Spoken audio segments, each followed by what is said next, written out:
By far, the most thought-provoking person I came across this past year is a guy named Gauthier Borsarello, a vintage curator, menswear designer, and journalist.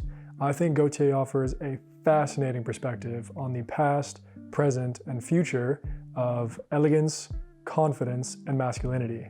I'll let Gauthier explain in his own words what he does. I don't study menswear, I study sociology around it. Why the guys are buying this or that.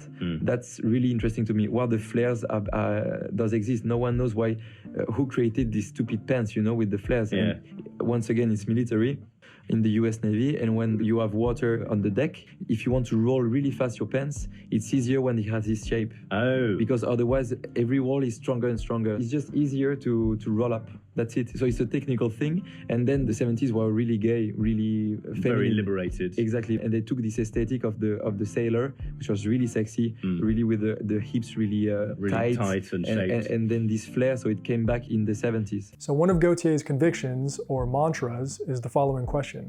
How can I teach people for the better to add value to their life and perspective?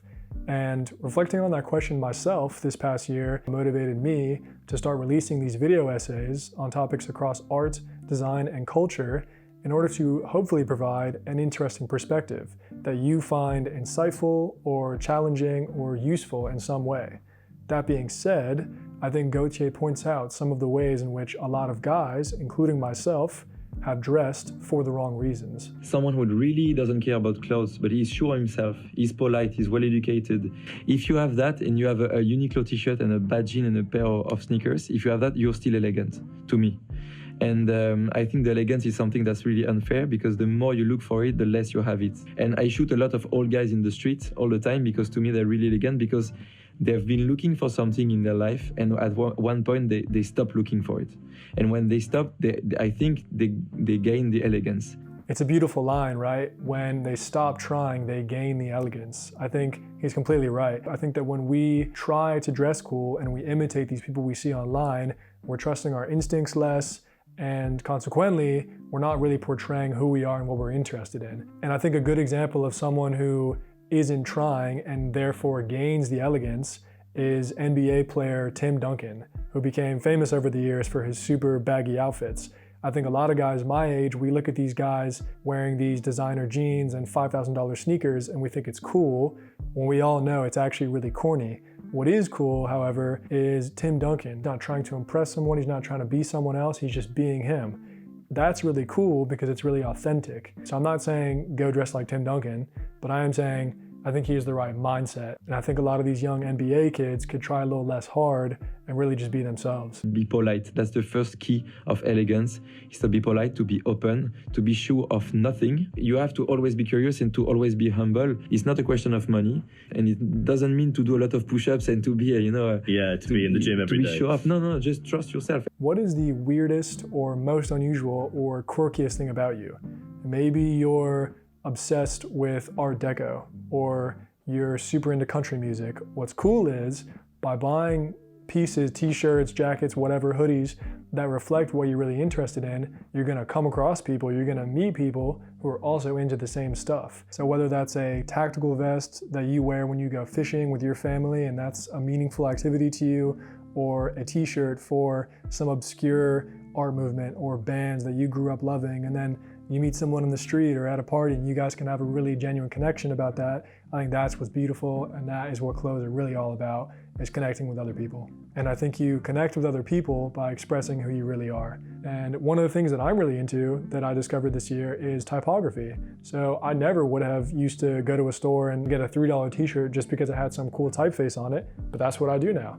This shirt that I'm wearing right now, it's an old James Brown t-shirt. Just buying stuff that I never would have used to buy because it wasn't attached to that brand name. But now I'm just buying it because it's reflective of my interest in, Wes Anderson or jazz music or certain typefaces or certain artistic movements. I think the jewelry is coming back.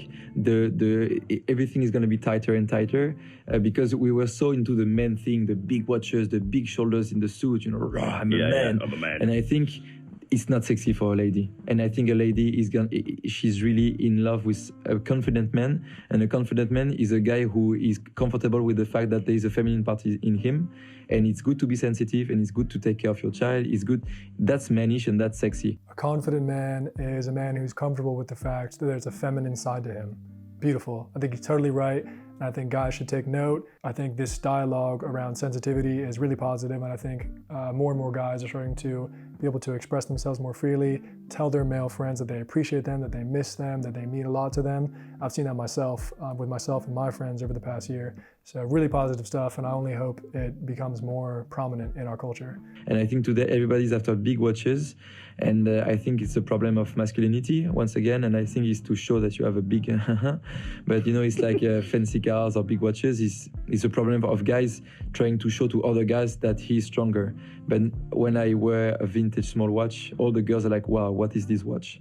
Always. And I think the smaller it is, the more visible it is. I think this hypermasculinity problem goes hand in hand with the big ego problem that is rampant in the creative industries. I think there's a lot of these guys who think that because they run in these certain social circles or they've done this and that they're the man and you can't talk to them.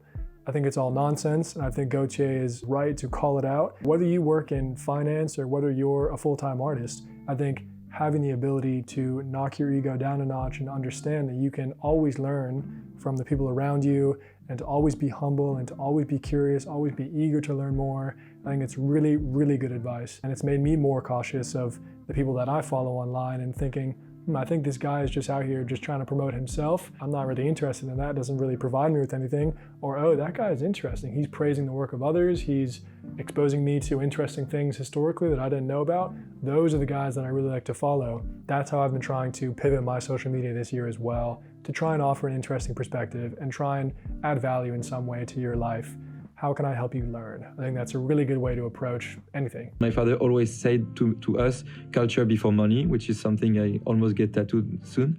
Everything I do, I really believe that it's going to change something in the future. Parting thoughts, a great line I read in an interview that Gauthier did. Clothes themselves aren't that interesting.